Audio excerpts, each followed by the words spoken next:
We may take our seats.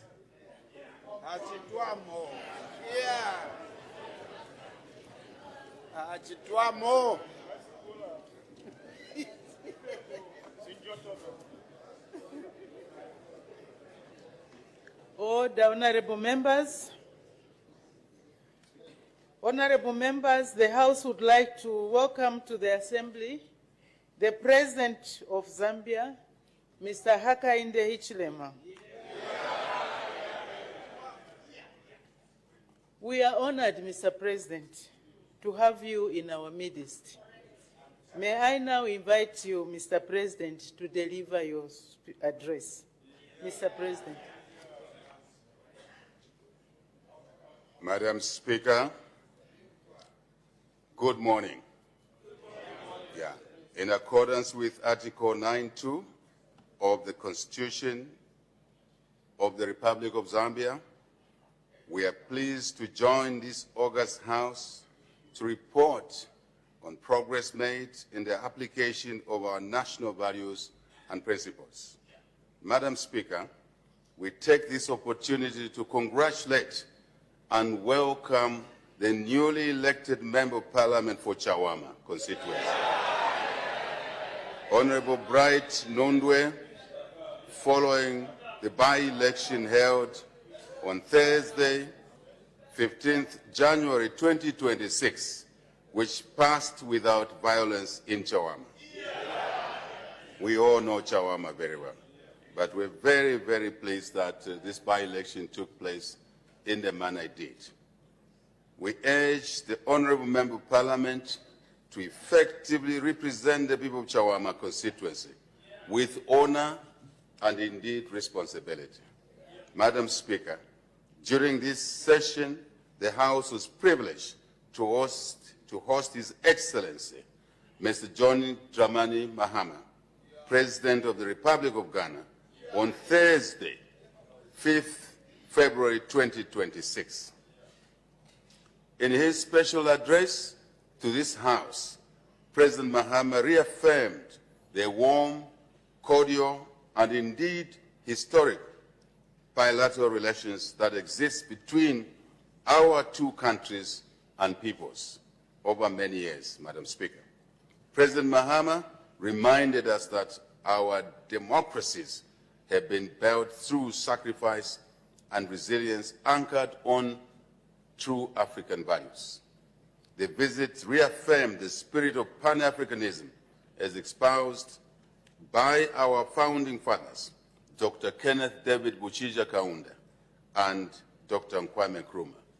Madam Speaker, as a nation, we've continued to embrace our national values and principles, which are specified in the Constitution under Article 8, and these are as follows. 1, morality and ethics. 2, patriotism and national unity. 3, democracy and constitutionalism.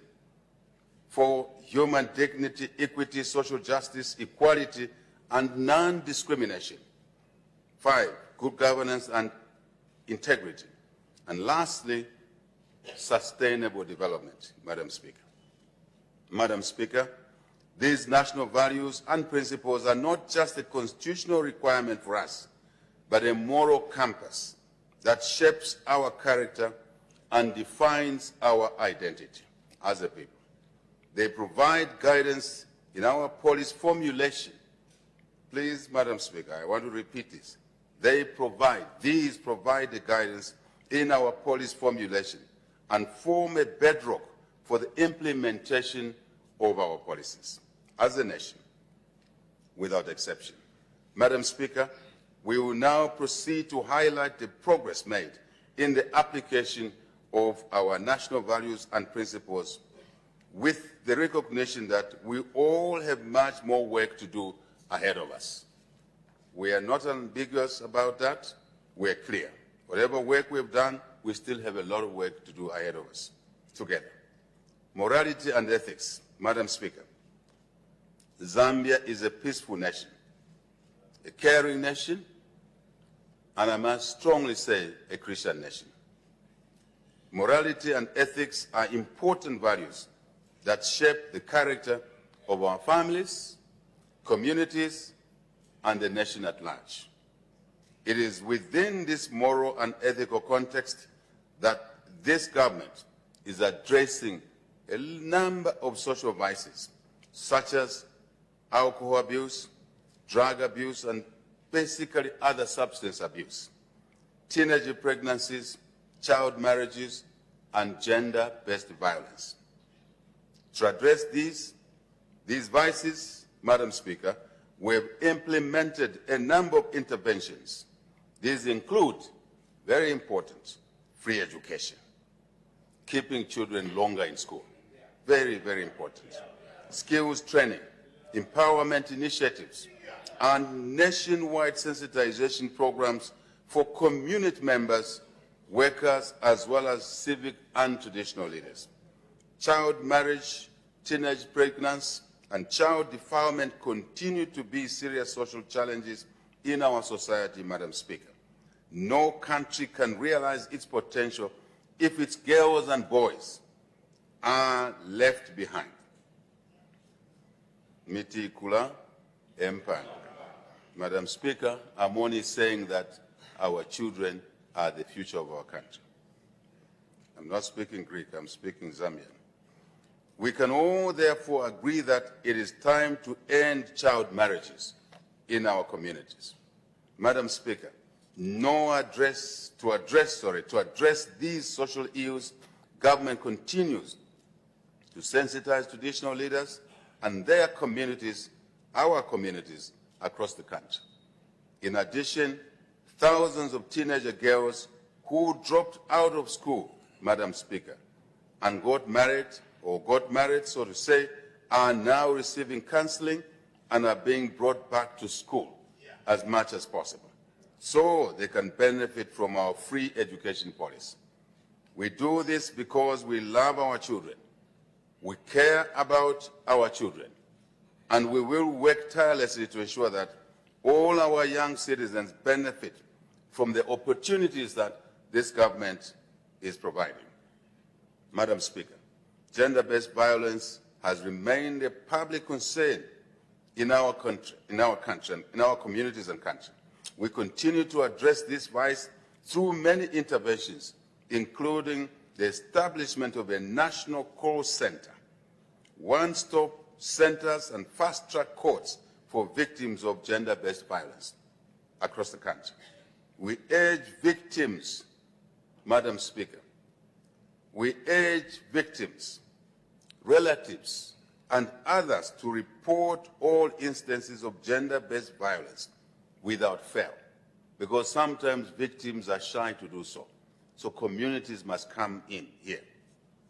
The law must continue to take its course, and perpetrators must be brought to justice without any segregation.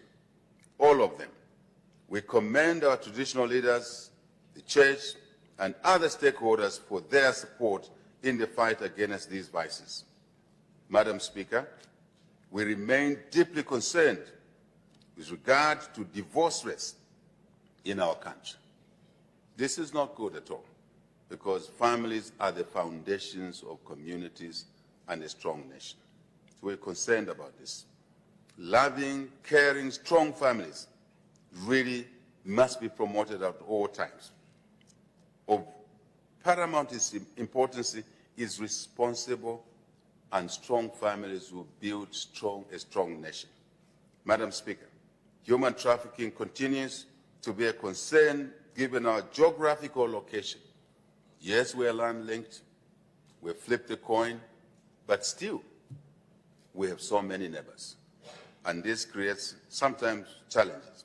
To curb this vice, the United Party for National Development, UPND New Dawn administration, has fully operationalized the Department of Anti-Human Trafficking in the Ministry of Home Affairs and Internal Security. The department, in collaboration with other law enforcement agencies, is leading efforts to totally eradicate human trafficking.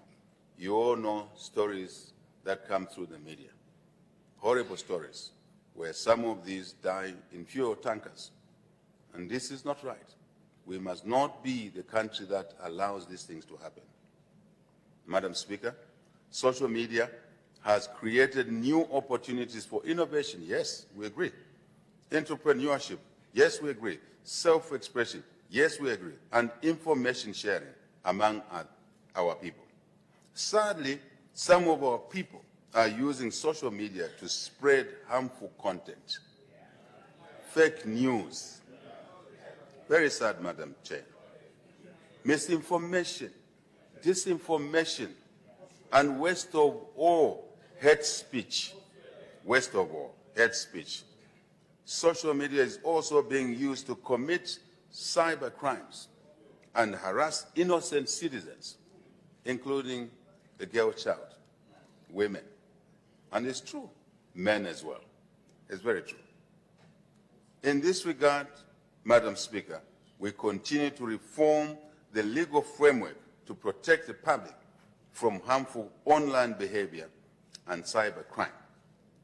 Madam Speaker, a crime is a crime, done in physical or through social media.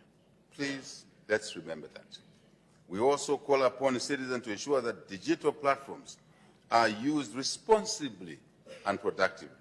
We continue to be inspired by the online creativity of our innovative and entrepreneurial youth, and we encourage everyone to enjoy the freedoms they have, they have, all of us, responsibly. Responsibly is a key word, Madam Speaker. Let me move to patriotism and national unity. Madam Speaker, over the last 4 years, we have made progress in fostering patriotism and national unity. We have made steady progress in promoting Zambian products, starting with our own market here, to support businesses and our hard-working and industrious citizens. Government has also strengthened local content policies. You all followed that. In fact, you approved those in this House, and we thank you for that.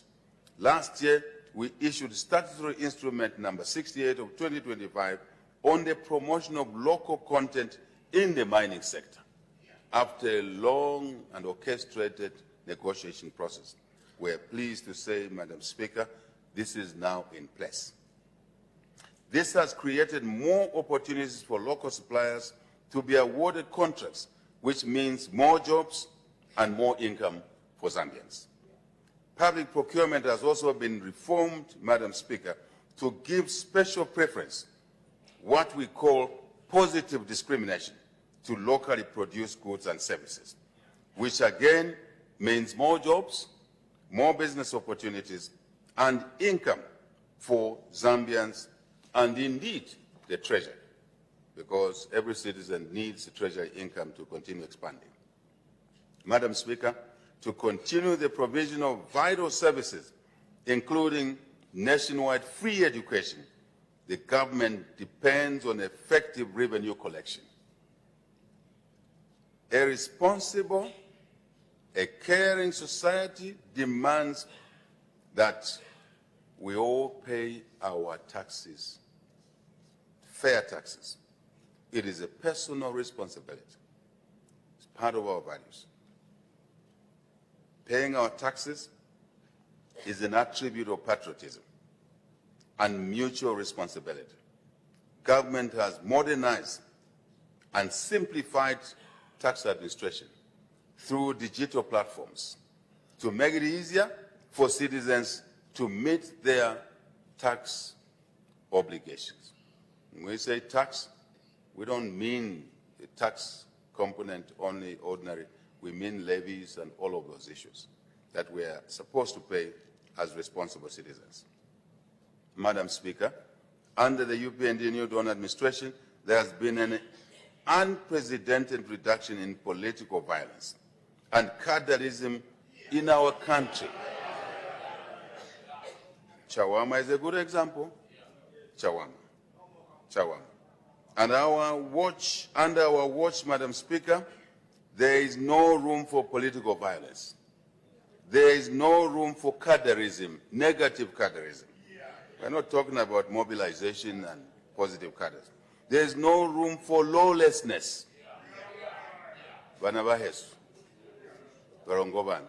There's no room for lawlessness.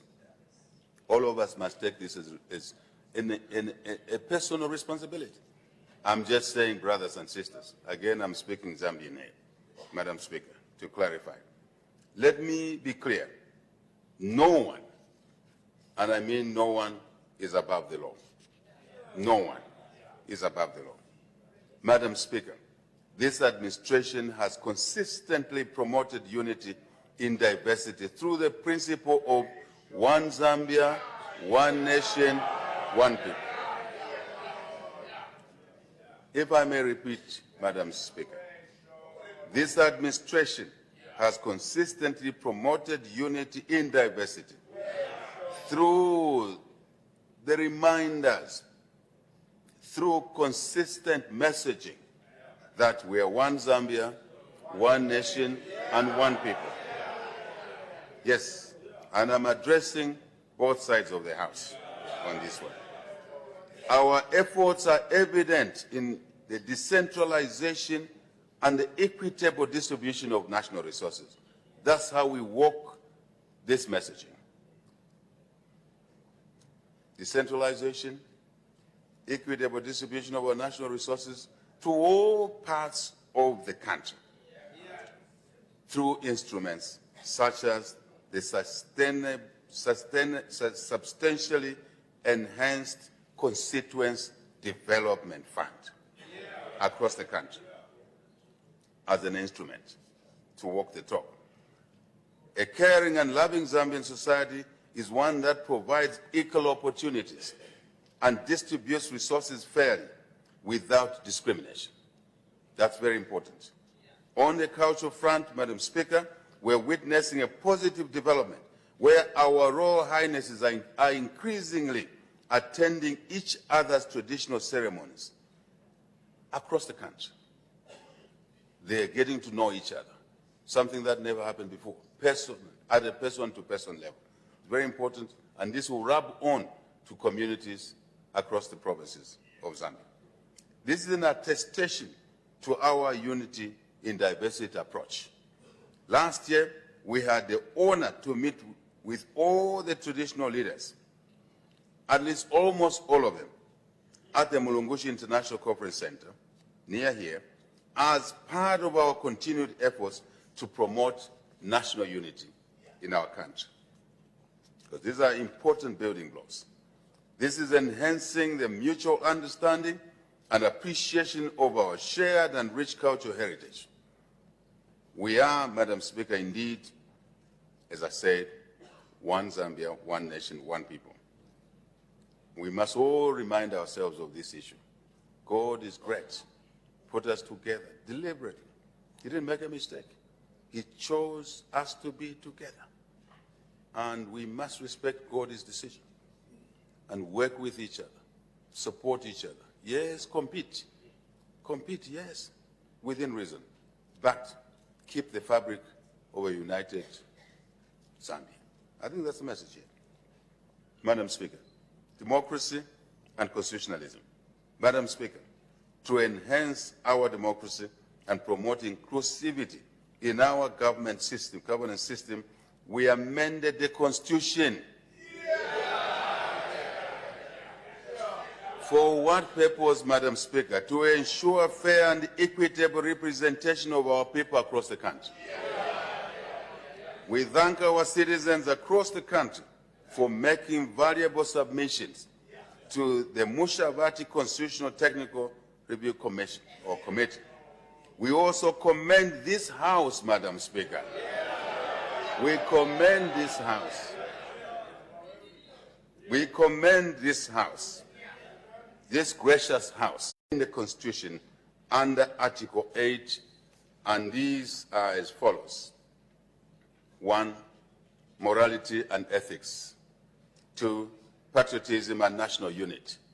3, democracy and constitutionalism. 4, human dignity, equity, social justice, equality, and non-discrimination. 5, good governance and integrity. And lastly, sustainable development, Madam Speaker. Madam Speaker, these national values and principles are not just a constitutional requirement for us, but a moral compass that shapes our character and defines our identity as a people. They provide guidance in our policy formulation. Please, Madam Speaker, I want to repeat this.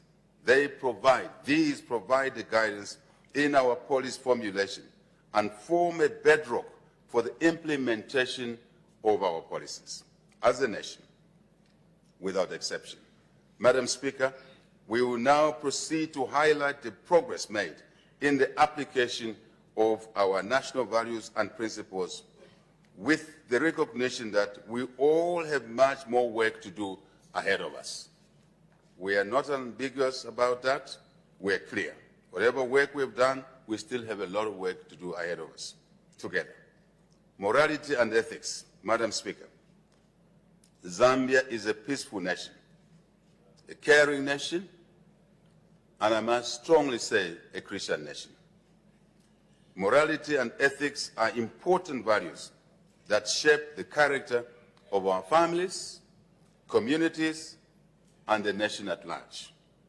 It is within this moral and ethical context that this government is addressing a number of social vices, such as alcohol abuse, drug abuse, and basically other substance abuse, teenage pregnancies, child marriages, and gender-based violence. To address these vices, Madam Speaker, we have implemented a number of interventions. These include, very important, free education, keeping children longer in school, very, very important, skills training, empowerment initiatives, and nationwide sensitization programs for community members, workers, as well as civic and traditional leaders. Child marriage, teenage pregnancy, and child defilement continue to be serious social challenges in our society, Madam Speaker. No country can realize its potential if its girls and boys are left behind. Miti Kula Empire. Madam Speaker, I'm only saying that our children are the future of our country. I'm not speaking Greek, I'm speaking Zambian. We can all therefore agree that it is time to end child marriages in our communities. Madam Speaker, to address these social ills, government continues to sensitize traditional leaders and their communities, our communities, across the country. In addition, thousands of teenager girls who dropped out of school, Madam Speaker, and got married, so to say, are now receiving counseling and are being brought back to school as much as possible, so they can benefit from our free education policy. We do this because we love our children, we care about our children, and we will work tirelessly to ensure that all our young citizens benefit from the opportunities that this government is providing. Madam Speaker, gender-based violence has remained a public concern in our country, in our communities and country. We continue to address this vice through many interventions, including the establishment of a national call center, one-stop centers, and fast-track courts for victims of gender-based violence across the country. We urge victims, Madam Speaker, we urge victims, relatives, and others to report all instances of gender-based violence without fail, because sometimes victims are shy to do so. So communities must come in here. The law must continue to take its course, and perpetrators must be brought to justice without any segregation. All of them. We commend our traditional leaders, the church, and other stakeholders for their support in the fight against these vices. Madam Speaker, we remain deeply concerned with regard to divorce rates in our country. This is not good at all, because families are the foundations of communities and a strong nation. So we're concerned about this. Loving, caring, strong families really must be promoted at all times. Of paramount importance is responsible and strong families who build a strong nation. Madam Speaker, human trafficking continues to be a concern given our geographical location. Yes, we are land-linked, we flipped the coin, but still, we have so many neighbors. And this creates sometimes challenges. To curb this vice, the United Party for National Development, UPND New Dawn administration, has fully operationalized the Department of Anti-Human Trafficking in the Ministry of Home Affairs and Internal Security. The department, in collaboration with other law enforcement agencies, is leading efforts to totally eradicate human trafficking. You all know stories that come through the media, horrible stories, where some of these die in fuel tankers. And this is not right. We must not be the country that allows these things to happen. Madam Speaker, social media has created new opportunities for innovation. Yes, we agree. Entrepreneurship. Yes, we agree. Self-expression. Yes, we agree. And information sharing among our people. Sadly, some of our people are using social media to spread harmful content, fake news. Very sad, Madam Chair. Misinformation, disinformation, and worst of all, hate speech. Worst of all, hate speech. Social media is also being used to commit cybercrimes and harass innocent citizens, including a girl child, women. And it's true, men as well. It's very true. In this regard, Madam Speaker, we continue to reform the legal framework to protect the public from harmful online behavior and cybercrime. Madam Speaker, a crime is a crime, done in physical or through social media. Please, let's remember that. We also call upon citizens to ensure that digital platforms are used responsibly and productively. We continue to be inspired by the online creativity of our innovative and entrepreneurial youth, and we encourage everyone to enjoy the freedoms they have, all of us, responsibly. Responsibly is a key word, Madam Speaker. Let me move to patriotism and national unity. Madam Speaker, over the last 4 years, we have made progress in fostering patriotism and national unity. We have made steady progress in promoting Zambian products, starting with our own market here, to support businesses and our hard-working and industrious citizens. Government has also strengthened local content policies. You all followed that. In fact, you approved those in this House, and we thank you for that. Last year, we issued statutory instrument number 68 of 2025 on the promotion of local content in the mining sector after a long and orchestrated negotiation process. We are pleased to say, Madam Speaker, this is now in place. This has created more opportunities for local suppliers to be awarded contracts, which means more jobs and more income for Zambians. Public procurement has also been reformed, Madam Speaker, to give special preference, what we call positive discrimination, to locally produced goods and services, which again means more jobs, more business opportunities, and income for Zambians and indeed the treasury, because every citizen needs the treasury income to continue expanding. Madam Speaker, to continue the provision of vital services, including nationwide free education, the government depends on effective revenue collection. A responsible, a caring society demands that we all pay our taxes, fair taxes. It is a personal responsibility. It's part of our values. Paying our taxes is an attribute of patriotism and mutual responsibility. Government has modernized and simplified tax administration through digital platforms to make it easier for citizens to meet their tax obligations. When we say tax, we don't mean the tax component only ordinary. We mean levies and all of those issues that we are supposed to pay as responsible citizens. Madam Speaker, under the UPND New Dawn administration, there has been an unprecedented reduction in political violence and cadreism in our country. Chawama is a good example. Chawama. And under our watch, Madam Speaker, there is no room for political violence. There is no room for cadreism, negative cadreism. We're not talking about mobilization and positive cadres. There is no room for lawlessness.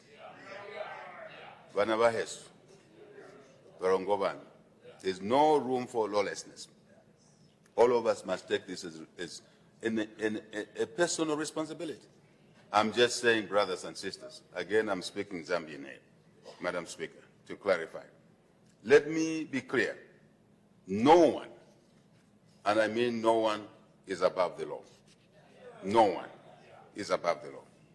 Madam Speaker, this administration has consistently promoted unity in diversity through the principle of one Zambia, one nation, one people.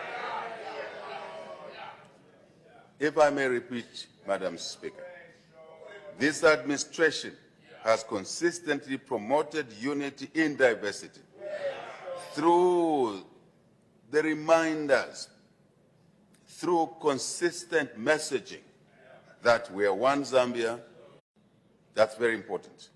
On the cultural front, Madam Speaker, we're witnessing a positive development where our Royal Highnesses are increasingly attending each other's traditional ceremonies across the country. They're getting to know each other, something that never happened before, at a person-to-person level. Very important, and this will rub on to communities across the provinces of Zambia. This is an attestation to our unity in diversity approach.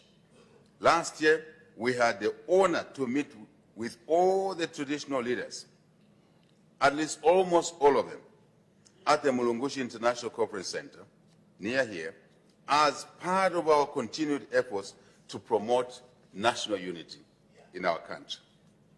Because these are important building blocks. This is enhancing the mutual understanding and appreciation of our shared and rich cultural heritage.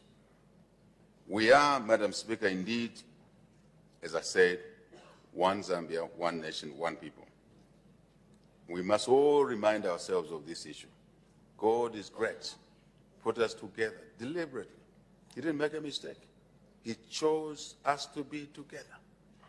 And we must respect God's decision and work with each other, support each other. Yes, compete.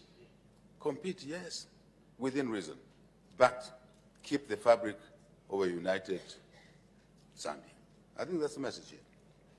Madam Speaker, democracy and constitutionalism.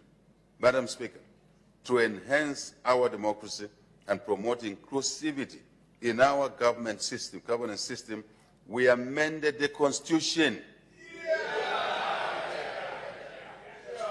For what purpose, Madam Speaker? To ensure fair and equitable representation of our people across the country. We thank our citizens across the country for making valuable submissions to the Mushavati Constitutional Technical Review Commission or Committee. We also commend this House, Madam Speaker. We commend this House. We commend this House, this gracious House, for successfully passing the bill, Bill 7. We are proud that women, youth, persons living with disabilities will now have great opportunity, guaranteed opportunity to representation at all levels of our governance system for the first time in the history of our country. Madam Speaker, I want to thank these members of Parliament here, all of them. And we respect all of you. You debated. Finally, you came to a conclusion. That's the way it should be in a civilized society. Madam Speaker, through a mixed member system, by the way, some citizens are not aware, at local government, not just here, but at local government as well, we will see women, youth, and those with disabilities. This is great, and we should celebrate this. Madam Speaker, thank you very much for your leadership. The amended Constitution,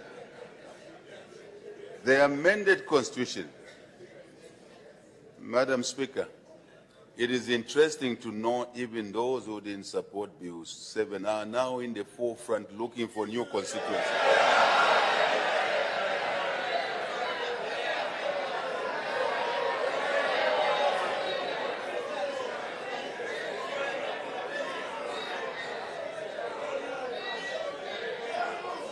Madam Speaker, I am following the Electoral Commission's grassroots work around this issue. And there is no corner of the country where they are not supporting these amendments. Delimitation is popular. So democracy works, Madam Speaker. At least we think ahead for all, not for a few. Madam Speaker, these reforms mean more support for our communities, more opportunities for women. What a great time to be of our age and to be active in our country. The youth of Zambia, those in our communities we think are less human than us. And they are all there in all our families, those with disabilities. Madam Speaker, I think I would write a special note to you to thank these members of Parliament. Madam Speaker, our administration remains firm on preserving freedom of assembly and association. There can be no development without peace, though. As we approach the 2026 general elections on 13th August 2026, we are committed to ensuring free, fair, credible, and peaceful elections. We should all remember, Madam Speaker, that democracy thrives on ideas, on persuasion, and respect for divergent views. We therefore implore all the political actors to commit to and promote peace, tolerance, and unity as we move towards elections. Let us always choose unity over division. Let us always choose dialogue and inclusion over conflict and insults. Let us choose progress over petty politicking. Madam Speaker, our stable and peaceful environment has so far attracted unprecedented levels of investment. In the last 4.5 years, Madam Speaker, as you will see just in the mining sector, we've attracted well over $12 billion in 4.5 years. This is dramatic and must be supported, which translates, Madam Speaker, to more jobs, to more businesses, opportunities, and others. Benefits, some are simple to see, others are embedded, and you may not see them. But we can see through as citizens, and we appreciate this. This is a great achievement, Madam Speaker, but we still have work ahead of us, a lot more work to do. Madam Speaker, access to information and media freedom remains fundamental to democratic governance in our country. Our administration has undertaken legal reforms to modernize the media landscape in our country. The government passed the Independent Broadcasting Authority Act number 26 of 2025 and the Zambia National Broadcasting Corporation Act number 26 of 2025. Yes, this is to promote independence, fairness, and accountability in broadcasting, while safeguarding press freedom and public interest. Madam Speaker, all freedoms must recognize public interest at all times. Personal must be embedded in broader public interest. Madam Speaker, human dignity, equity, social justice, equality, and non-discrimination. Madam Speaker, since 2021, the UPND New Dawn administration has continued to advance human dignity, equity, social justice, equality, and non-discrimination as the central pillars of national development, not peripheral, but central. We have expanded community-driven investment and strengthened social protection like never before. We have empowered the youth and women. We have improved access to education, as I've said already, health, water, sanitation, and justice. The foundations of a loving and caring society are these issues we are discussing now. Madam Speaker, once more, our commitment is underscored by the substantial increase in the budgetary allocation, as I said already, to CDF. Numbers don't lie. From 1.6 million per constituency per year in 2021 to 30, to 25, to 30, to 36, and now to 40 million.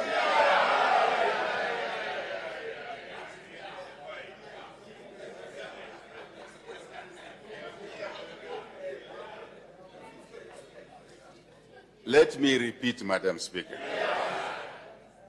From 1.6 million to 40 million.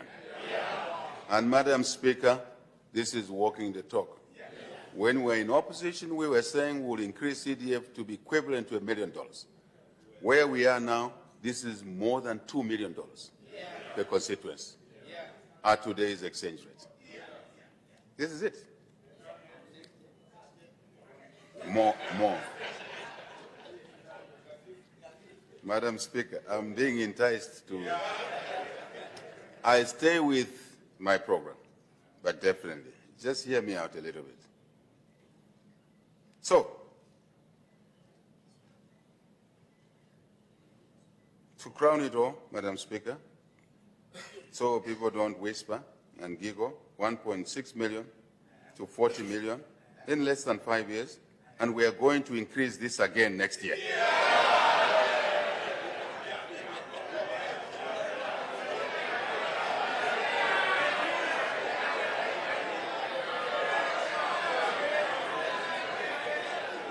Madam Speaker, we are going to increase this again next year. But hear me out, through God's will, courtesy of the people of Zambia, who would make this possible through the elections that are coming. We understand that the voters decide, but we do believe that voters will acknowledge this progress that has been made. The people of Zambia give us opportunity to serve them, and only they do that. When they give us this opportunity, we must use them effectively and not squander them. Take money to them, which they never had before. Through the CDF, Madam Speaker, we have empowered the youth, the women, and the vulnerable in our communities. We have provided bursaries to our learners attending secondary boarding schools. Parents don't have to sell chickens every January. The government, your government, Madam Speaker, has taken responsibility for raising our children. This is an emotional issue for some of us who came from villages. And only because of education, we are here. It's an emotional issue. And it's a matter of responsibility to give to our children. Madam Speaker, secondary boarding schools across the country, and the decisions are made at the constituency level, not in Lusaka. This cannot be anything greater than this. And for skills development as well. Those that don't make it to colleges, this government is taking care of them through skills training, sponsoring them, and many now are molding bricks to help build schools, clinics, and other facilities. This is a great, great development for our country. Madam Speaker, just to reinforce, this is a giant step in the right direction. And we will not rest until every Zambian family feels the benefit of this generational change activity, if I may call it that. Madam Speaker, we are delivering for the people of Zambia from a place of love and deep care, not from any other angle. Let me be specific. The reason we deliver these things, because we love the people. We respect them for giving us an opportunity to serve them. We care for them. How do we show this? More health services are now within reach for our communities than ever before, with the provision of life-saving ambulances up to the constituency level. And the ambulances are getting to all the places across the country. Appropriate ambulances, life-saving. You look at what is contained in that ambulance, it's a small hospital. It's great. More of our mothers, especially in rural areas, can now deliver in appropriate maternity facilities, opportunities many of us never had. But it's our duty to give them to our aunties, our mothers, our nieces across the country. Madam Speaker, the policy of attaching a maternity wing at every health center is working. And these MPs are delivering. I want to thank them for that. Thank you. Madam Speaker, acceptable sanitation is a minimum, but also lighting. Solar allows us to do that now, and we should do it. These are priorities. I urge all people seated in this House that these are not matters you must say, I don't support. It's not supporting this government. It's supporting the people who elected you into government. Those are the beneficiaries, not this party or that party. Please, let's work together on this issue. We are picking revelations that in some constituencies, members of parliament are resisting these minimums. You are punishing your people, our people, and we will not allow you to do that. No. Thank you. More of our children are learning in decent classrooms now, which classrooms now have desks instead of kids sitting on the floor. Opposed to previous situations, commonplace situations, where kids will be sitting on a log. How can their attention span be anything longer than 10 minutes? Madam Speaker, more of our students are receiving bursaries, meal allowances, which were taken away. They are back. More of our health workers and teachers in urban and rural areas are providing critical services to our communities because we've employed more. More of our communities can now access clean, safe drinking water. More of our traders are conducting their business in modern market facilities. Madam Speaker, more of our small-scale livestock farmers can now access dipping facilities, vaccinations, and treatment drugs within their communities. Madam Speaker, more of our communities are becoming safer with construction of police posts and provision of police vehicles in each and every constituency, including Kantanshi. in Mafken. Madam Speaker, Mafken is Mufrila. Fellow citizens, we commit to continuing to deliver for each and every Zambian citizen because we love them. As I said, we care for them. We value them. Their welfare is our welfare. Madam Speaker, human dignity, equity, and social justice cannot be attained without social protection interventions. Not possible. We have expanded our social protection programs across the country. The social cash transfer value for vulnerable households, numbers don't lie, and beneficiaries has been doubled from 200 to 400 per month. For beneficiary households where there is a member with a disability, the value has increased from 400 to 600 per month. This year alone, we've increased the number of beneficiary households on social cash transfer from 1.3 million people to 1.5 million countrywide. Madam Speaker, this House has supported this measure, and we ask the House to continue supporting such measures going forward. Elections must not stop us from delivering for the people. We must continue delivering for the people of Zambia. Under the Food Security Pact, Madam Speaker, the number of vulnerable but viable farmers has increased from 240,000 to 320,000 beneficiaries. Tremendous.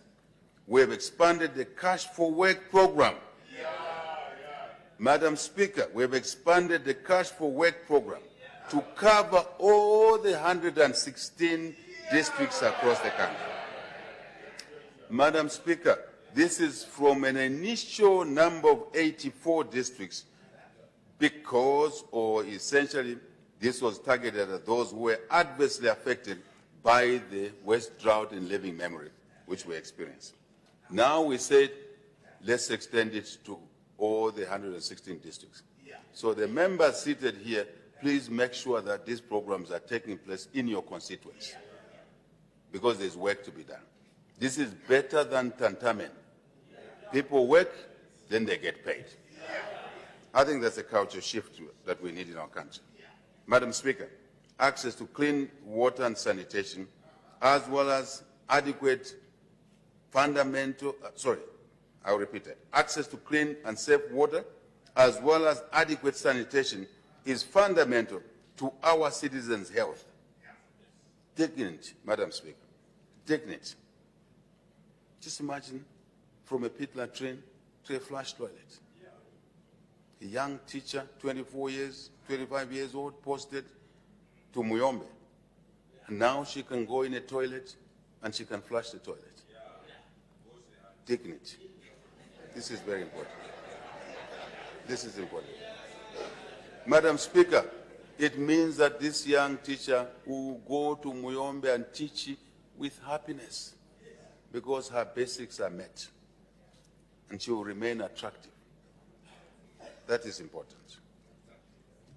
And, Madam Speaker, government has implemented an array of interventions to expand access to safe water across the country.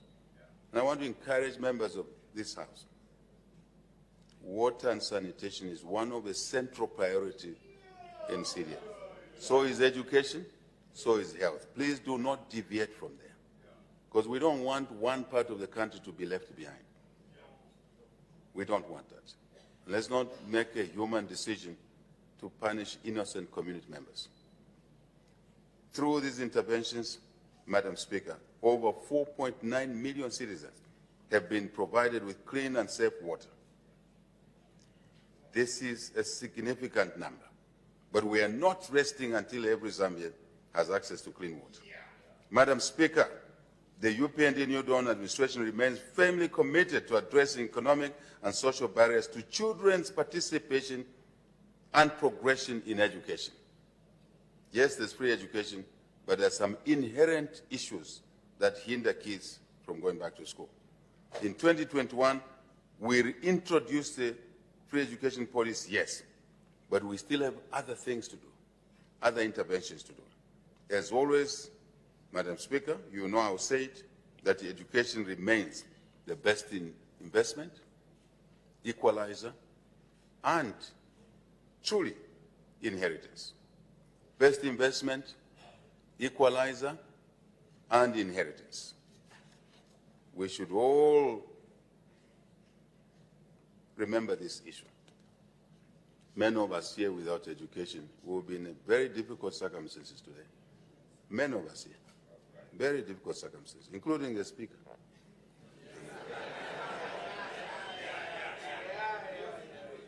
Madam Speaker, with the implementation of this policy, we can today,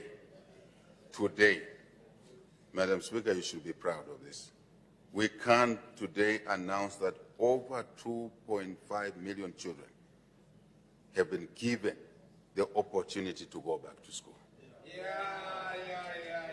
Last time we were talking about 2.3, now we are talking about 2.5. Please follow the numbers. This is gratifying, but we can still do more. We can push. There's a kid out there who is not yet back to school. Members of Parliament must look for these kids. Councillors, chairmen, mayors, let's all look for these kids in our communities. And Madam Speaker, with your strong leadership, let's remind these MPs to do that. Every now and then. They will save a life. They will bring a future president back to school. That is important. Madam Speaker, we've also scaled up support to vulnerable girls. These are the issues. Through Keeping Girls in School initiative.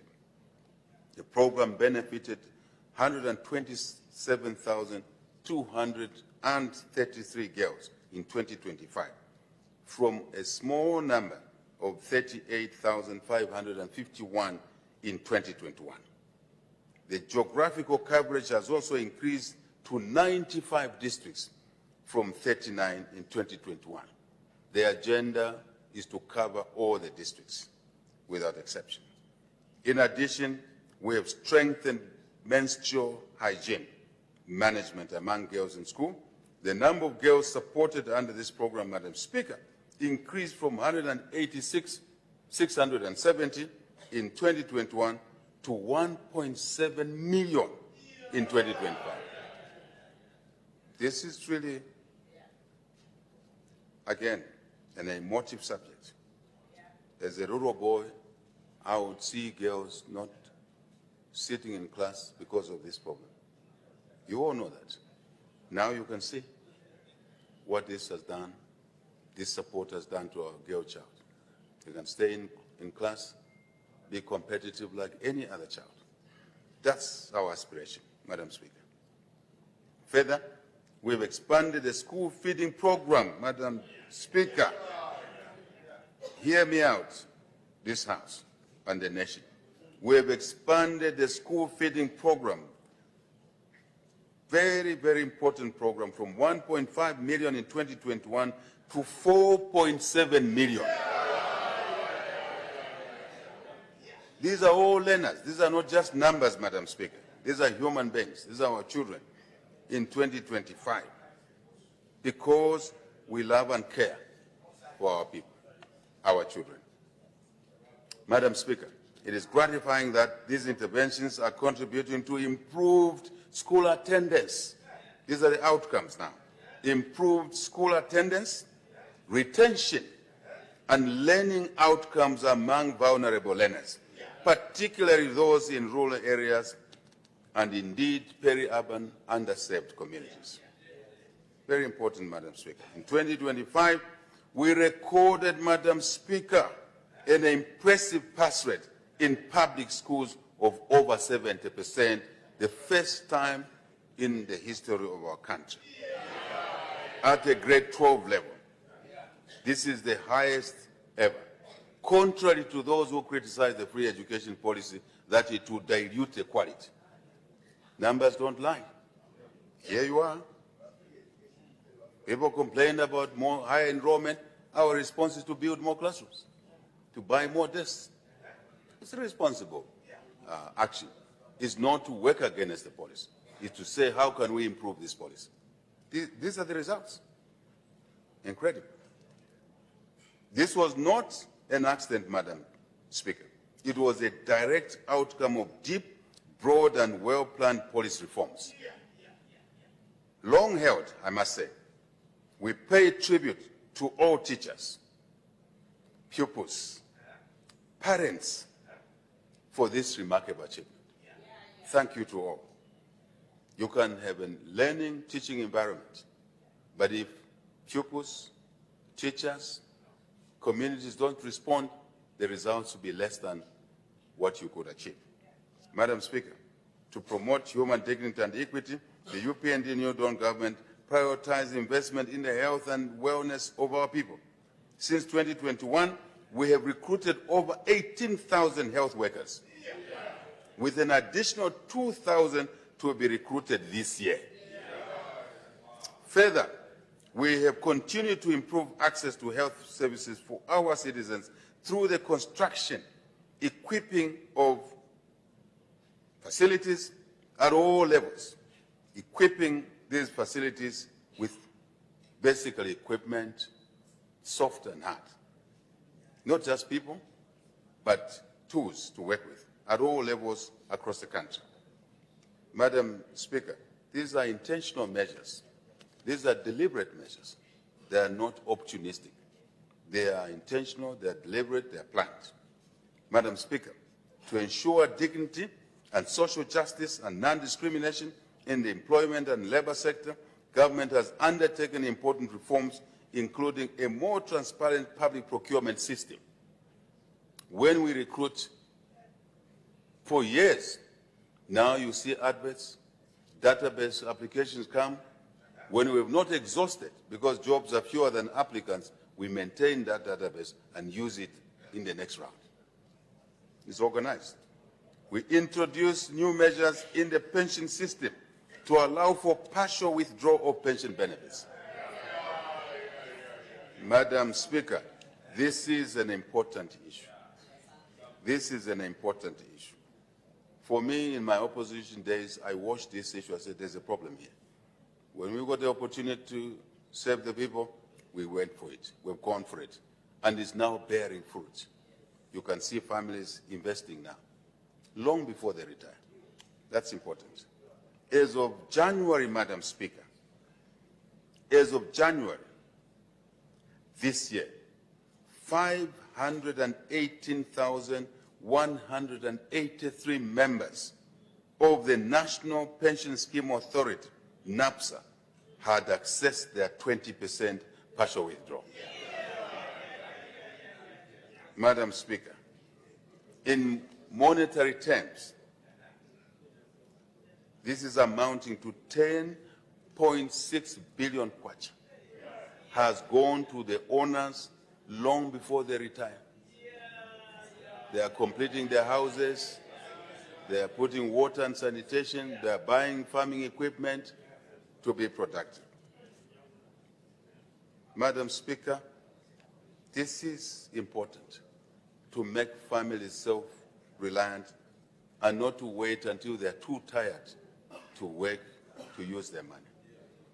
And this is optional, by the way, Madam Speaker. It's not mandatory, but you can see the uptake that is working for families, and it's long overdue. This is tremendous, and it's life-changing for our people.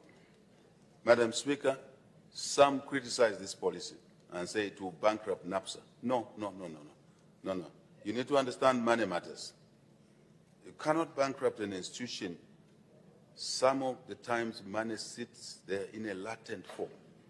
It's better to give it to the owners. And the owners will do something of economic activity and create jobs and add to the growth of the economy. This is the flip side of those who argued against this. Very important. We have also extended pension coverage to the informal sector, which accounts for over 70% of our workforce. We have increased the minimum wage, Madam Speaker, and enhanced legislation on occupational safety and health in line with our decent work agenda, Minister of Labor. This has improved income security, enhanced financial resilience, and ensured broader social protection for our citizens, Madam Speaker. Madam Speaker, to facilitate speedy dispensation of justice, government has deployed resident High Court judges to all our 10 provinces. We have enhanced access to justice by expanding legal aid services to districts across the country.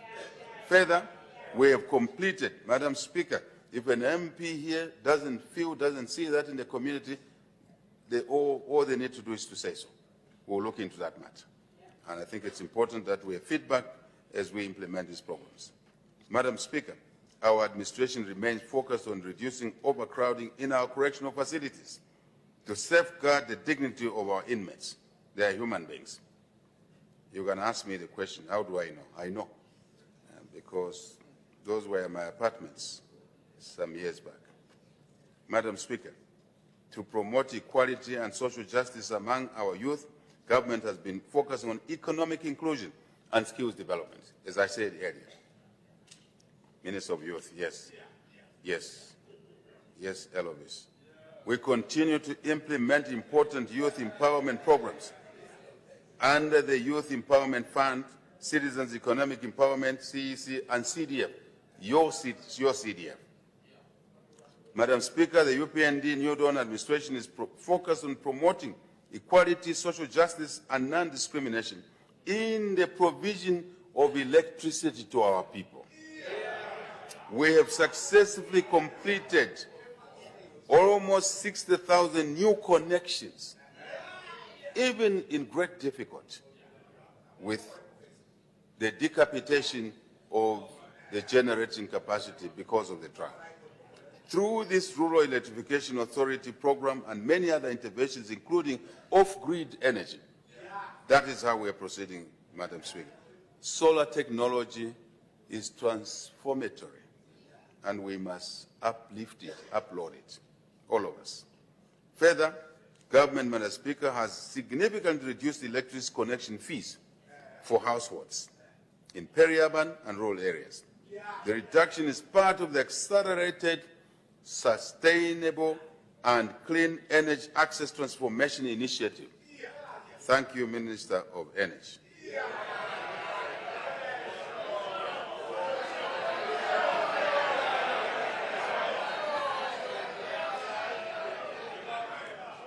Madam Speaker, that minister was complaining that, Mr. President, you are putting too much pressure on me.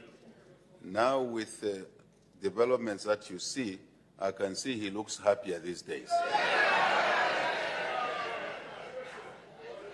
Madam Speaker, as part of our commitment to delivery, we have tackled the electricity challenges head on.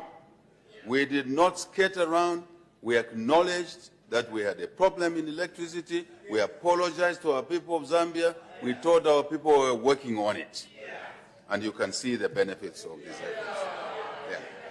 You can see the benefits, yes. Madam Speaker,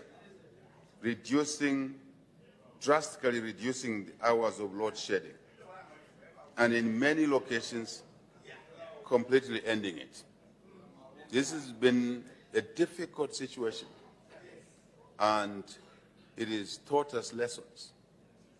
And these must be national lessons, not the UPND New Dawn government lessons. Lessons for the nation, that when we're in good times, we must continue to invest in these facilities and not wait until we're in a difficult situation like the one we were. But flipping the coin, great opportunity, and we're taking the opportunity. We want to address our fellow citizens directly whenever we have problems, Madam Speaker. We don't want to hide. We don't want to conceal a problem. We want to acknowledge a problem and deal with it. And also ask citizens for ideas, because they may have better ideas. In this House, Madam Speaker, last time I asked the members of Parliament to come on board to invest in electricity. We've pushed reforms that allows everybody, anybody. There's no opposition here. There's only citizens of Zambia. Let us work together. You on my right, you need to embrace these on my left.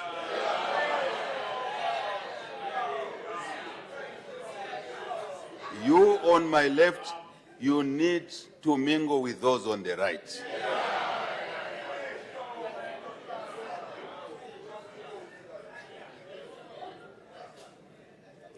Madam Speaker, once more, we take this opportunity to apologize to the people of Zambia for the pain they endured during the difficult times with electricity shortages.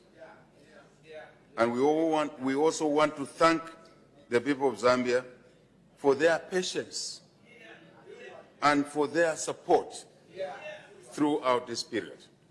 And in the spirit of dialogue, in the spirit of civility, we saw citizens not going to basically toy-toy in the streets, but talking to each other.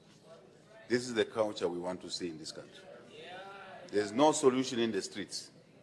Solutions are in the rooms like this one, in boardrooms, on the grounds, at solar power stations being constructed. As a nation, for decades, the energy sector has been neglected. And this is regrettable. On behalf of those who sat in the chair I sit today, I want to apologize for not having taken proactive measures. Together, all of us collectively. Zambia is basically an asset, a nation that is, yes, timeless, but also in continuity. Yes, yes. Thank you very much. Thank you very much. So we should all work together, Madam Speaker. This is not a joke. Please don't take this as a joke. We should all work together. Reforms have been put in place. Opportunities are there. And I want to thank the MP for Kaumbwe, who took the opportunity to do that. Thank you, sir.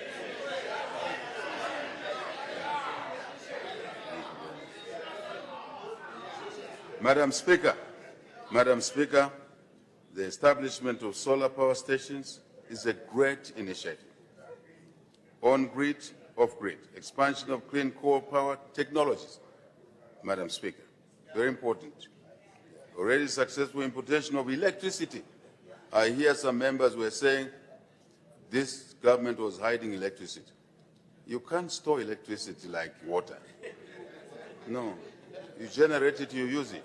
We couldn't have been hiding it anywhere. It's the measures that we've taken to make electricity more available. Yeah. Yeah. Hydro, of course, will continue despite these vulnerabilities, and will continue to expand this, especially in the northern corridor of our country, where we have more water. But also, Madam Speaker, to connect water systems, water basins is what every country does.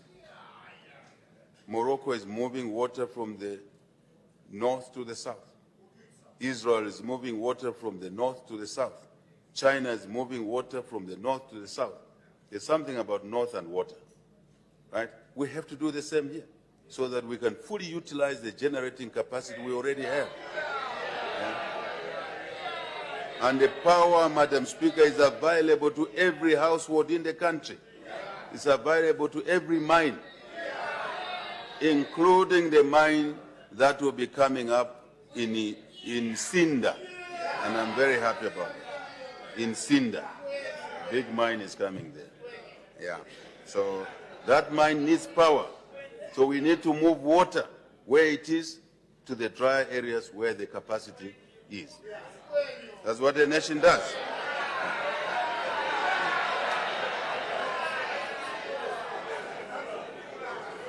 Madam Speaker, good governance and integrity. The European New Dawn administration is committed to promoting good governance and integrity in our nation. The fight against corruption is central to our work.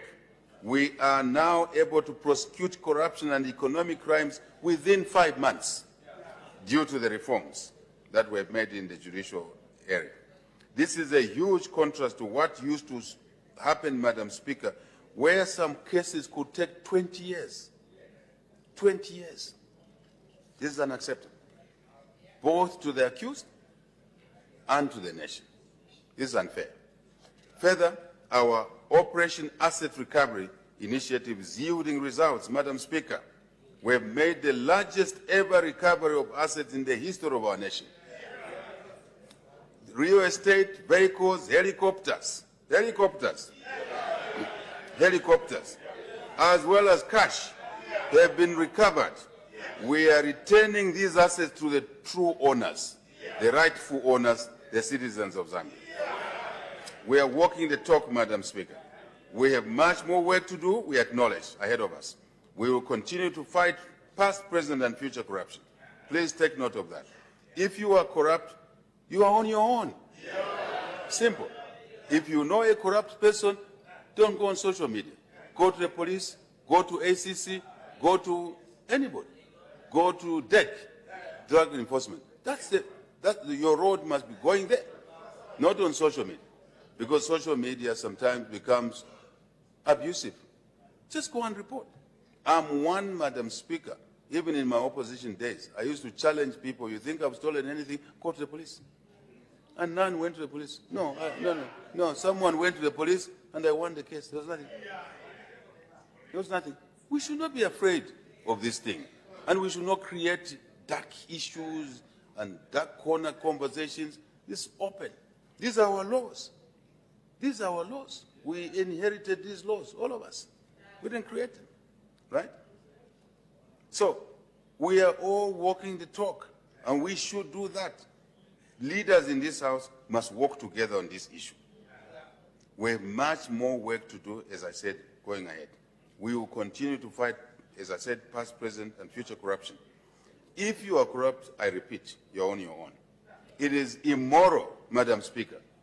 It is immoral to support corrupt activities.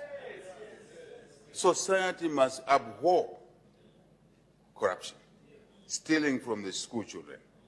And it's immoral even to support the people involved for whatever reason. It says, show me your friends, right? Then I will know, most likely, who you are. Let's walk away from supporting the corrupt. Let's work together to improve our corruption perception index. Some of the times the index is affected, because it's perception, by what we say on social media. Just go to the police and report. Madam Speaker, we are determined to ensure that all those entrusted with the management of public affairs and resources act responsibly and operate in the interests of citizens. We will continue to address persistent structural, institutional, and capacity challenges to further enhance good governance and integrity. And on this score, we want to work with our partners, cooperating partners, that if you know better ways of fighting corruption, come forward and share this experience and we'll uptake it. Absolutely. As opposed to saying things that we hear. Come to the table. In short, it must be easier to do honest business and get the support you need from your government. I'll repeat this. In short, it must be easier to do honest business, such as electricity generation, such as the Gaumbwe MP is doing, and your government will support you. He led the team to China. An opposition leader leads a government team to China, looking for investments. And we support him, and we support any one of you. Please do that for the good of our country. Yeah. There are no shortcuts. Madam Speaker, let me repeat this. There are no shortcuts, no easy pickings. Life is not designed like that. Shortcuts, easy pickings, icona. No, Madam Speaker. We in this House must show leadership and must not promote shortcuts, easy pickings. No. Communities are watching us. Even the way we manage CDF, communities are watching us. And they see more than we see. Let us work together on this one. Sustainable development, Madam Speaker. We have positioned our country on a green growth trajectory. In the past 4 years, we have scaled up climate change adaptation, Madam Speaker, and mitigation efforts. We have upgraded all climate monitoring stations across the country. And we've enhanced national early warning systems. Vice President, thank you. Disaster management is able to come on board whenever we have a problem quickly. And our men and women in uniform are now working together to help remedy. A bridge is gone, Commander-in-Chief issues an instruction, they run and get bridges done. That's what society must be. We all do our part. Through these efforts, we have strengthened resilience in agriculture and other sectors, directly protecting our farmers and their families and national food security. Madam Speaker, deforestation remains a major challenge in our country. Our administration has therefore been promoting natural regeneration and tree planting programs, as well as the use of alternative sources of energy. I must admit, Madam Speaker, we still have a lot of work to do here. Alternative energy. When we say to our people, no charcoal burning, the next question is that what will be their source of energy? I think we need to work on that together. Our scientists, please, let's use the skills we have to find alternative energy. But also, let's benchmark which country is doing this better. That's the call. That's the call. We are all promoting, we should all be promoting sustainable utilization and protection of natural resources, such as the wildlife. We need our children to know what a buffalo is 50 years from now, and they can see it. Kudu, all of that. Bats, Kasanka. I'm sure those colleagues from there know what I'm talking about. And so these endowments can bring us a lot of money through tourism. See what countries with less endowments than us are doing and bringing in tourism. We need to do more together. Our rivers are important. Our wetlands are important. Very, very important. A source of livelihoods. Furthermore, the number of hectares of forest, Madam Speaker, forest land placed under community care and management has more than doubled, from 4.1 million hectares in 2022 to 10.4 million in 2025. And involving communities is the way to go, so that the communities can provide the protection and the support. Madam Speaker, we call upon our traditional leaders and civic leaders, the church, civil society, and our communities overall to work with the government, their government. Madam Speaker, there are times people are here, people saying this government, that government. It's your government. You elected it. It's your government. Anyone who wants to aspire to lead this country, you must know, when you are in this chair, you care for everybody because you are a product of society. You're elected by society. So let us work together in this way. And no corner of the country should say we are different. There's no one different here. We are the same. Interests are the same. Permanent interests of the nation are the same. Individual interests can shift, but permanent national interests are the same. They can only be better. So, Madam Speaker, the Keep Zambia Clean, Green and Health campaign remains key in driving behavioral change and promoting public health. We urge our citizens and all our public and private institutions to prioritize cleaning, just cleaning your house, your environment, painting your house,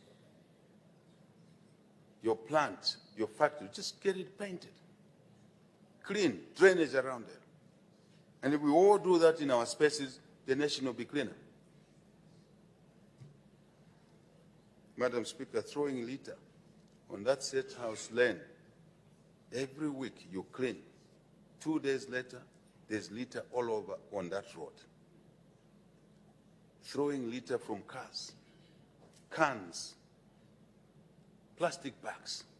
And we're cleaning and cleaning and cleaning.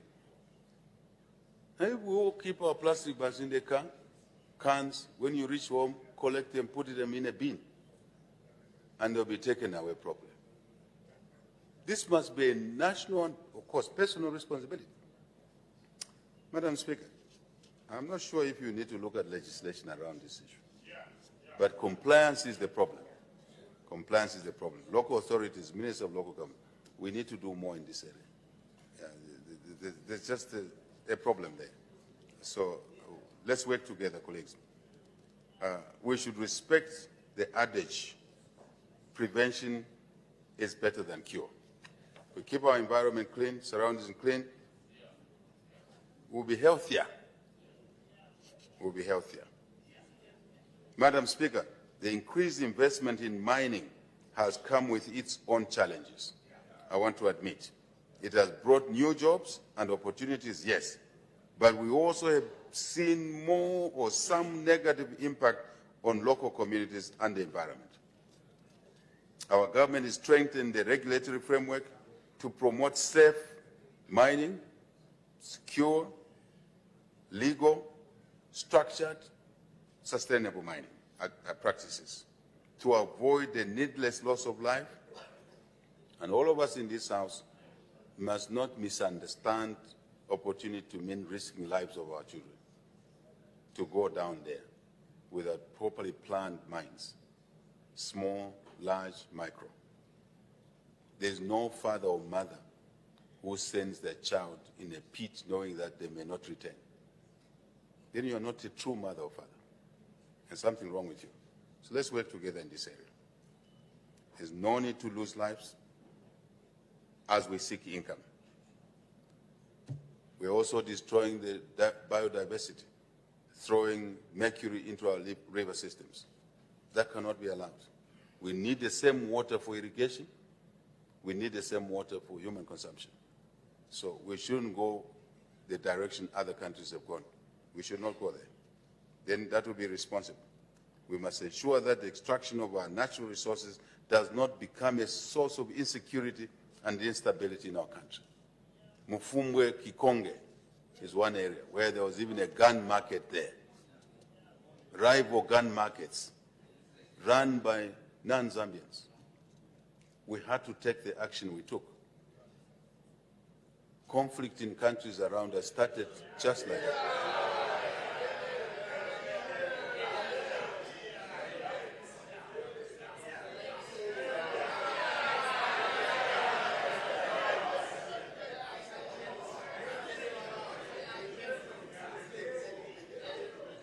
Madam Speaker, you always look for softer solutions. If people don't heed soft solutions, you use hard solutions. That's why these institutions are created. Yeah. And now Kikonge is having roads, having infrastructure going on there, ZCCM, and your own citizens will now be mining. I must say that resources belong to citizens. But citizens invite partners in a legal and structured manner. That is important. This House must take note of this. It's important. We don't want Cinder now to become a source of conflict area. We want a proper phosphate mine there. And for my colleague from Cinder, we've also negotiated that we'll process the phosphate in Cinder. And mark my words, we will have over 5,000 to 10,000 jobs in Cinder. It will be a different place from what you knew. But insecurity is not part of the menu. Madam Speaker, insecurity is not part of the menu. That is out, and we must work together here.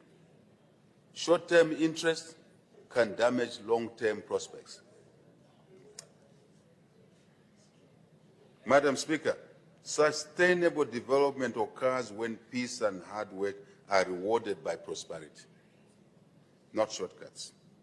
The kwacha, Madam Speaker, has been one of the best performing currencies in the world, not in SADC or in Africa, but in the world. Numbers don't lie. Just click, you see the numbers will come out. Go to the internet. So we don't have to argue about these things, colleagues, right? So Minister of Finance, thank you very much. But I've always told the Minister of Finance, he's only the keeper of things. These benefits are coming from mines, from agriculture, from tourism, from digital, from technology. That's where they're coming from. But recorded at finance. So we thank everybody, all of you, including this House, for passing progressive laws. Madam Speaker, inflation, which was standing at 23% not long ago, is now single digits, slightly ahead of schedule, based on the plans. Ahead of schedule. And this minister will tell you that if we don't loosen up in the next 30 or so days, maximum 40, 50, we will now achieve the inflation range of 6 to 8%. This is dramatic. It has a huge impact on the cost of doing business. I'm sure you saw the Bank of Zambia lowering the monetary policy rate. For many of you, please don't worry about the word and tongue twisting. It simply means wholesale interest rate to commercial banks, and commercial banks now must lower the rates because they borrow at a lower rate. Very simple. And this has a positive impact on the overall economic situation. I've talked about three things, Madam Speaker: inflation, down; exchange rates, kwacha, doing well; the third, triplet. These are triplets: inflation, exchange rate, interest rates should be coming down. Normally the triplets, amongst the triplets, interest rates comes last. So that's what's happening. It should come through. Madam Speaker, these are interesting times. These are not times we should waste. We should utilize this convergence positively. So, I must say, Madam Speaker, our economic fundamentals are getting better with a clear, what we call positive alignment. Let's utilize it, as I said earlier on. At the same time, we acknowledge that citizens are yet to feel the full benefits and that the cost of living should be stabilized further. But with this macro stability now firmly in place, Madam Speaker, the benefits will increasingly be felt by all citizens through a gradual but sustained easing of the cost of living. That's how it works. There's no other way, Madam Speaker. This is not an event, it's a process. You align things, work hard, align things, then benefits start coming through. As we work to increase wages, on the other side of the coin, the flip side of the coin, costs coming down, wages going up, we will also work with the private sector to help further drive down the cost of doing business, and thereby stabilizing prices for the benefit of our people. No one else but our people, as always. We commend, Madam Speaker, the Zambia Association of Manufacturers, our friends in the private sector. This government took public office knowing that we alone in the public sector cannot make things work. We need partners in the private sector. We set up the Presidential Delivery Unit, Madam Speaker. We set up the Public-Private Dialogue Forum. Early on, we knew what we wanted to achieve, and this is where we are now. So we commend the Zambia Association of Manufacturers, ZAM, for responding to the positive economic fundamentals by lowering prices, and we urge other businesses to do the same. We noticed that retailers in the compounds are not responding. Where they are ordering goods, the prices have come down. They too must respond by lowering the prices, those that have been lowered by the suppliers, the producers. Madam Speaker, in conclusion, national values and principles are embodiment of who we are as a people. Our national character and policy choices are firmly anchored on these values and principles. They are not isolated. They are the bedrock. They are the fundamental framework that we work within. As such, notwithstanding the tremendous progress we have made together, we have more work to do ahead. This House needs to know we're only beginning. We have a lot more work to do ahead of us. What we have done so far was the most difficult, such as what? Debt restructuring. Very complicated. Such as what? Macro stability. Fiscal consolidation. Right? What else? Getting to work on the exchange rate regime. And please, all of us, Madam Speaker, we are salesmen for our country. When we promote Zambia, we must know that Zambia has no exchange controls. I was at the mining endeavor 2 weeks ago, and I challenged the full House. I was giving the keynote speech, and at the end I said, Zambia is ahead of others in the business operating environment. I said I want one hand in this war where they live in a country where there are no exchange controls on this continent. There was not a single hand. Let's sell this asset. Let's promote this country. All of us. Doesn't matter whether you are opposition, independent, or what. Country first. Country first. Madam Speaker. Yeah. Country first. Madam Speaker, I want to say again, notwithstanding the tremendous progress we have made, together, not us alone, but together, we have more work to do ahead of us. And let's not derail this trajectory because of personal interest, party interest, other isms. Let's work together. We all have a duty to turn our national values and principles into action from a place of love, deep care for our people, and the nation's well-being at all times. Madam Speaker, this year, on Thursday, 13th August 2026, this year, the country will be holding general elections. We ask every Zambian to rise to the highest standards of patriotism, integrity, and peaceful coexistence before, during, and after elections. As citizens, we must reject all forms of violence. All forms of violence. We must all say no to hate speech. No one should hide in a foreign country and push hate speech on our social platforms. Lies.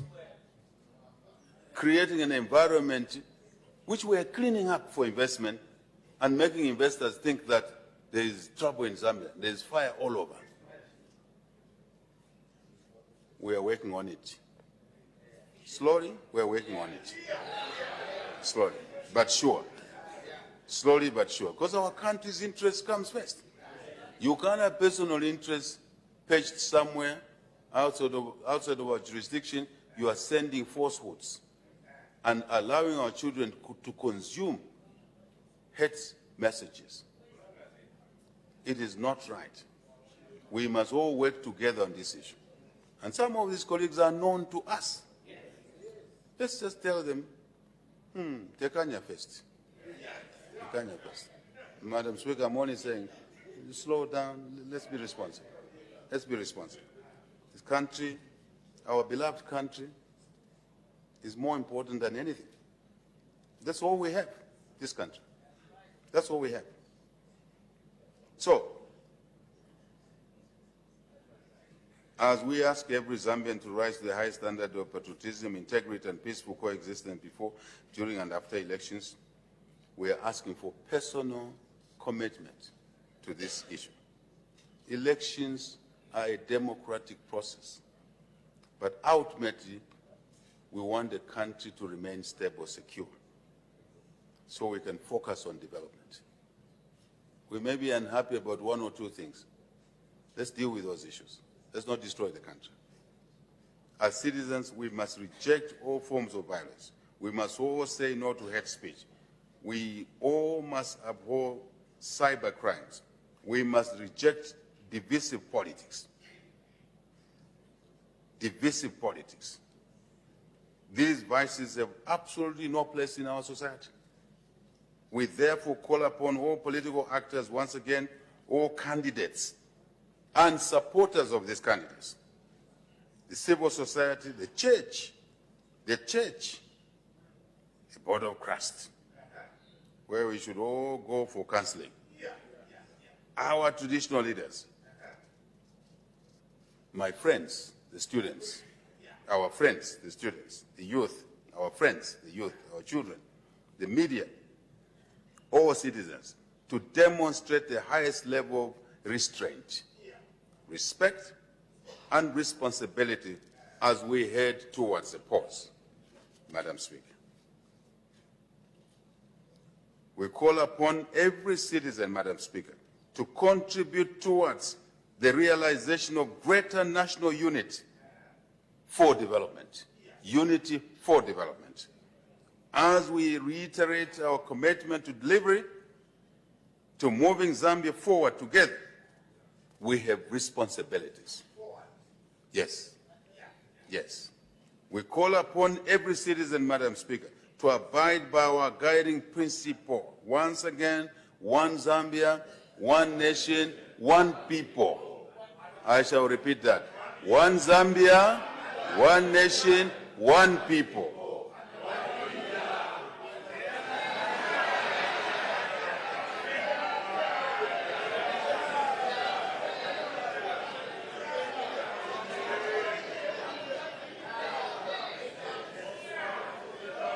Madam Speaker, I want to say to your members, muimbe pesha yo.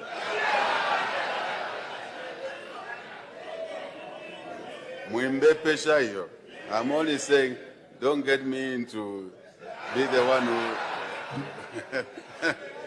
who... Madam Speaker, we love our people. We care about our people. And therefore, we remain focused on delivery so that we can improve the well-being of the citizens of this country, across the whole country. And I think we have demonstrated that. Madam Speaker, may the good Lord our God bless us all. May the good Lord our God bless us with a continued peace, security, stability for development, for prosperity. And may the good Lord, Madam Speaker, our God, bless our beautiful country, Zambia. Madam Speaker, I thank you for your kind attention.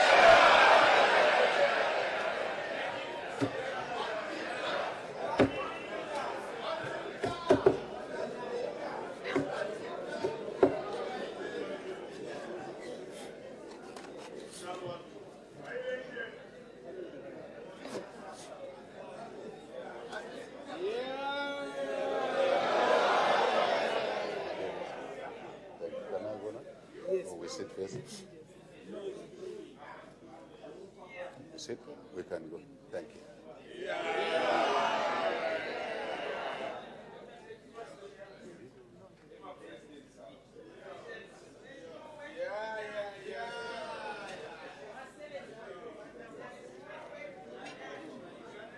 There you have it.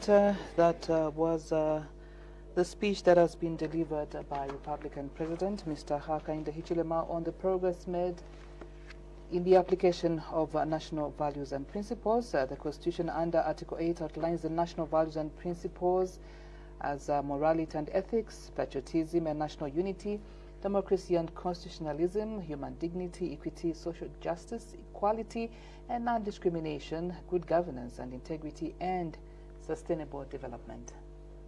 So there you have it on the screen. His Excellency the President just greeting the members of Parliament. And yes, indeed, that speech has been delivered on the floor of the House, to the House and to the nation. And of course, he actually outlined the national values and principles. So just to mention that a little later we'll be just getting some reactions on what people think about the speech that has been delivered on the floor of the House. But of course we did note that the President, before addressing the House, began by welcoming and congratulating the newly elected Member of Parliament for Chawama constituency, Honorable Bright Nondwe, following a by-election that was held on 15th January 2026, which passed without violence. So thank you very much for still being with Parliament TV as we endeavor to bring Parliament closer to you. Just to mention that once the President takes leave, we do expect business in the House to continue.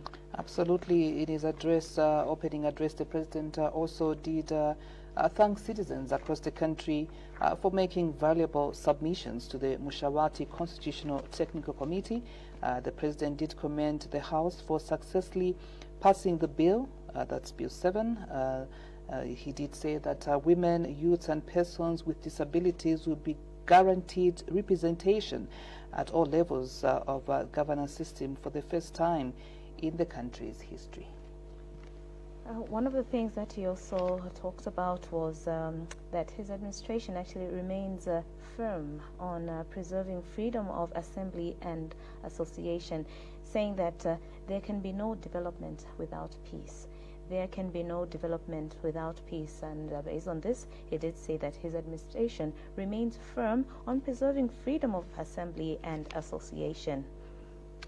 And so the President almost taking leave, this time around interacting with members of Parliament on the left side.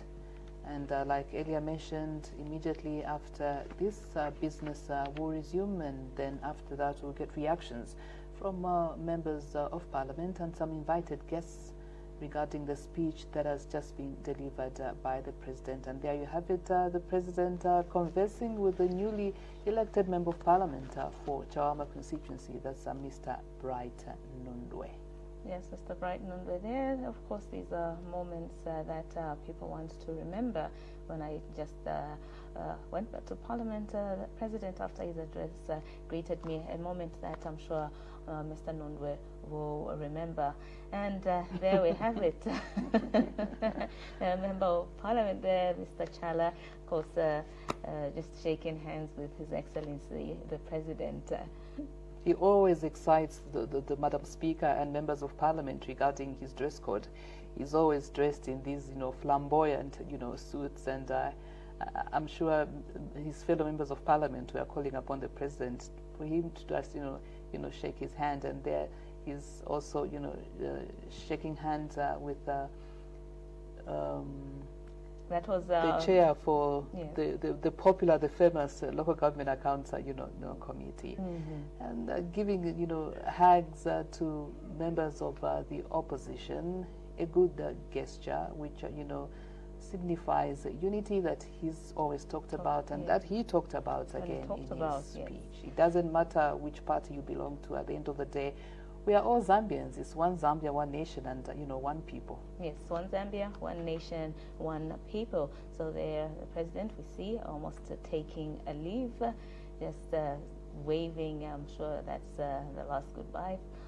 Yeah, taking leave now, and as we said earlier on, we do expect business on the floor of the House to continue.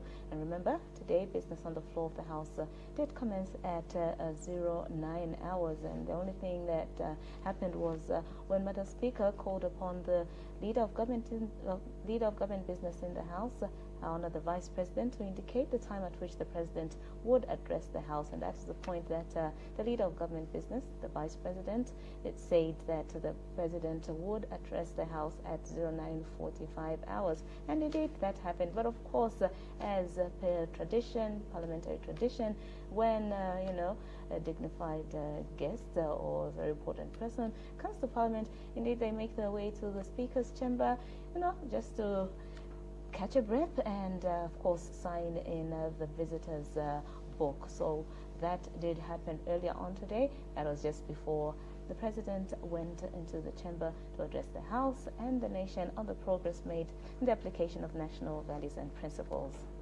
There's a lot of excitement among members of parliament today, Muta. Hugs with the president. Something that hasn't happened every day. Not at all. And this time around, I think it's more than what usually happens. And so the president saying goodbye to Madam Speaker, and just about now, business will resume right here on Parliament Television. We'll urge you to stay tuned as we continue to bring Parliament closer to you. Good morning.